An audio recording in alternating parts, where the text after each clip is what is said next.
हर्षवर्धन जी, संघ पर बात हो रही थी, लेकिन मामला कहाँ आ गया कि कम्युनिकेशन नहीं हो पाता है ना। और आप संघ से बातचीत कर सकते हैं, मोहन भागवत से आप अपॉइंटमेंट ले सकते हैं, लेकिन बीजेपी में ये काम नहीं हो पा रहा है। एक तो ये डिसाइड नहीं कर पा रहे हैं कि डीमन किसको बनाना है, पार्टी को बनाना है कि संगठन को बनाना है। देखिए, सबसे पहले तो रूबिका जी, ये मुझे लगता है कि कांग्रेस पार्टी इस देश की भावनाओं के साथ, इस देश के लोकतंत्र के साथ बार बार खिलवाड़ कर रही है। राष्ट्रीय स्वयंसेवक संघ, जिसको इस तरह से चित्रित किया गया कि गांधी जी की हत्या जिस हत्यारे नाथूराम गोडसे ने की थी उससे जोड़ दिया जाए, असफल रहे। 3 बार प्रतिबंध के बाद दुनिया में कोई संगठन नहीं जो सरवाइव कर पाए। इसका मतलब ये हुआ कि वो पॉलिटिकल वेंडेटा के तहत था।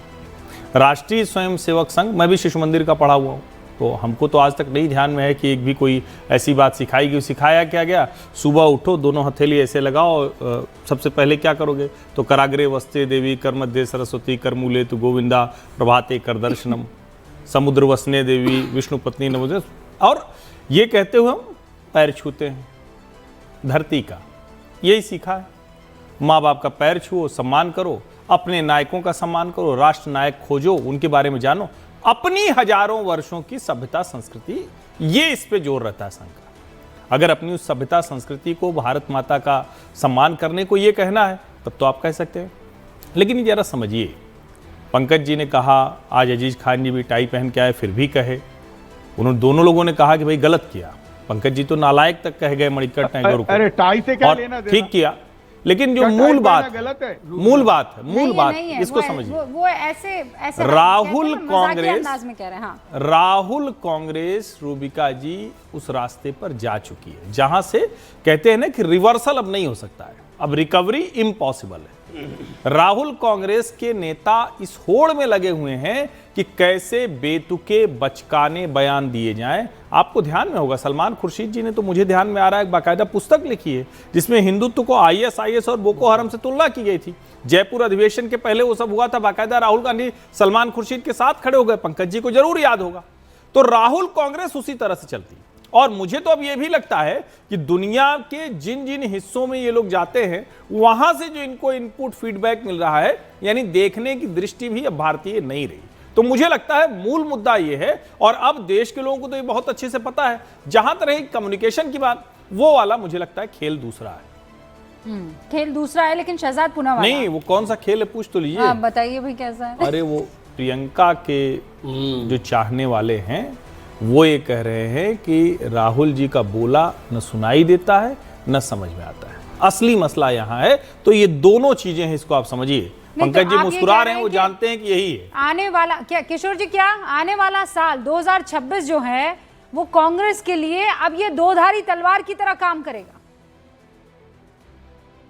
पंकज जी, आप किशोर जी से पूछ रही थी शायद। हाँ, वही किशोर जी से पूछते। हाँ, मुझे ध्यान आया कि नहीं किशोर जी तो आपकी तरफ से बैटिंग करते हैं केवल।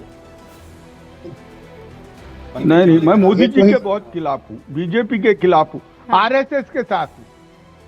मैं जवाब दे देखिए, मैं 2-3 मेरे मन में इस बात का क्षोभ है कि कांग्रेस पार्टी पिछले 10 साल से रोज बरोज बहुत गंभीर किस्म की नई जोखिम भरी और तकलीफ देह चुनौतियों का सामना कर रही है। हाँ। तो ऐसे में ये जो कांग्रेस के उत्साही लाल हैं, इनको अपनी जुबान पर लगाम रखने का अभ्यास करना चाहिए। धर्म के आधार पर समाज को बांटने की आरएसएस की करतूतों का, उसकी अधिनायकवादी कार्यशैली का थोड़ी शिद्दत से होना चाहिए। मतलब ऐसा करते वक्त आए बाएं शाएं कुछ भी कहने से पहले जरा ये सोच लेना चाहिए कि अगर आप राहुल गांधी के बगलगीर माने जाते हैं तो आपकी अनर्गल बातों का कांग्रेस की सेहत क्या असर पड़ेगा? बुरा असर मेरा पड़ेगा। कहना ये है कि जिस तरह नरेंद्र भाई मोदी को अपने उत्पाती बजरंग दलियों से बहुत सख्ती से निपटने की जरूरत है, उसी तरह राहुल गांधी को अपनी इस बड़बोली टोली से उतनी ही सख्ती से निपटना चाहिए। शहजाद पूनावाला रिस्पॉन्स। पर पंकज जी, राहुल गांधी से कौन निपटेगा? आपने बोला तकलीफ देह चुनौतियां हैं कांग्रेस के सामने, राहुल गांधी बोल दो ना, वो एक ही वाक्य में, एक ही शब्द में बोल दो भाई। नहीं, राहुल गांधी, मैंने आपके बीच में नहीं बोला सर। पंकज जी, मैंने आपके बीच में, पंकज जी, मैंने आपके बीच में नहीं बोला। पंकज जी, सहिष्णुता का परिचय ये होता है कि आप अपनी बात, मैं अपनी बात। पंकज जी, मेरी बात अभी पूरी नहीं हुई। आप डिबेट की मर्यादा को भंग कर सकते हैं, पर अब मेरी बात पूरी नहीं। मैं तो कह रहा हूं, राहुल जी ने तो हिंदुत्व को गालियां दी है भाई, मां शक्ति को गालियां दी है। सर ये क्या गाली तरीका दी? ठीक नहीं हो अच्छा सकता एक ना। बार बोलने दीजिए ना, फिर आप रिबटल कीजिए। रूबिका जी देखिए, ये बोलते हैं मैं कांग्रेसी अरे नहीं जब हूँ, आप पर इनका कांग्रेस में कांग्रेसी थे, तो पना आप इतना भी बाहर आ उसी जाता है कि वाचाल इनको मंडली सुनने के की भी सदस्य क्षमता थे। नहीं है।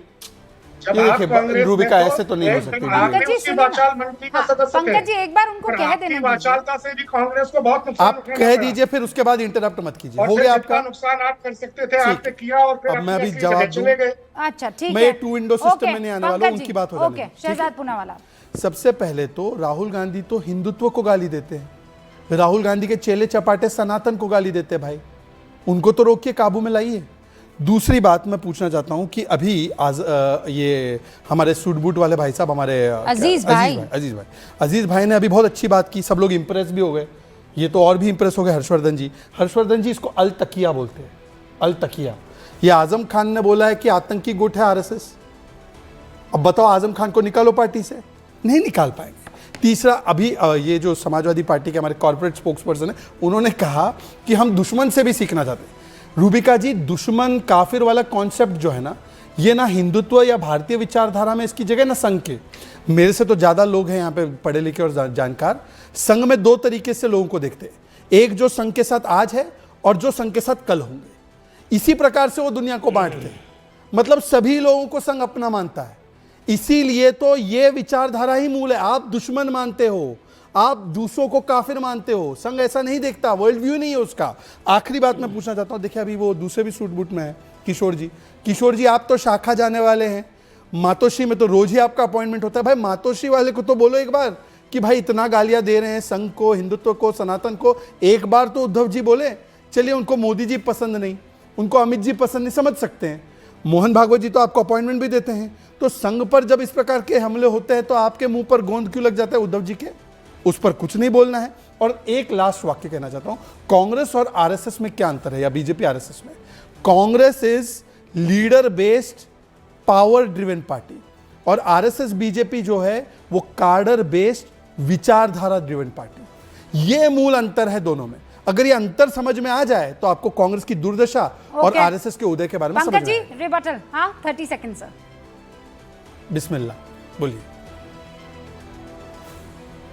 क्या रिबटल करूं इनका? शहजाद पूनावाला, मैंने कहा ना, ये मूलतः जिस विचार के हैं उस विचार को लेके इन्होंने कांग्रेस के भीतर रहकर अपनी वाचालता, अपनी उद्दंडता, अपने बातूनीपन, अपने बड़बोलेपन से जितना नुकसान किया और फिर चले गए। तो मैं वही कह रहा हूं कि अब कांग्रेस को इस तरह के लोगों पर थोड़ा अंकुश लगा के रखना चाहिए जो कांग्रेस में रह गए हैं, कि इस तरह की वाचालता के कारण कांग्रेस का नुकसान न हो। जिस तरह नरेंद्र भाई मोदी को भी अपने हुड़दंग दलियों, बजरंग दलियों पर काबू करना चाहिए, उस तरह कुछ इस तरह के तत्व कांग्रेस में भी हैं, उन पर काबू होना चाहिए। ठीक है सर। केवल एक वाक्य, हेडगेवार जी आरएसएस की स्थापना करने से पहले कहाँ थे? कांग्रेस में थे। बहुत अच्छे, थैंक यू वेरी मच। और क्योंकि उनके आप टैलेंट को रिटेन नहीं कर पाते, आप भारतीय समाज से जुड़े लोगों को रिटेन नहीं कर पाते, रोम के चक्कर में पड़े और राम को भूल गए और गाली हमको दो। चलिए देखते रहिए, आप रोम को पकड़ो, हम राम जी के साथ। सुनिए